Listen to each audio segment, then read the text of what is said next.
1 in every 3 people will get diagnosed with cancer in their lifetimes, which means we all know and love someone who has faced a cancer diagnosis. And as a result, we're all intimately aware with the toxicity and pain involved in treating those cancers.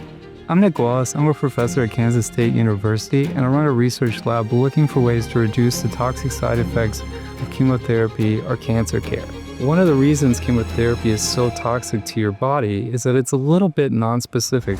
Like Godzilla rampaging through a city, yes, it will destroy the tumor cells, but at the same time, it hurts the rest of your body. We're really interested in understanding cancer at a molecular level so that we can identify ways to make chemotherapy more specific. So instead of Godzilla rampaging through the city, we're having a more targeted demolition of your tumor. We're working to identify new chemotherapy drugs that can work with existing ones to reduce the amount of chemo you need to treat the tumor. Studies in my lab following this approach have been able to reduce the amount of chemo needed to treat a cancer in half, and as a result, eliminate the toxic side effects needed for cancer care.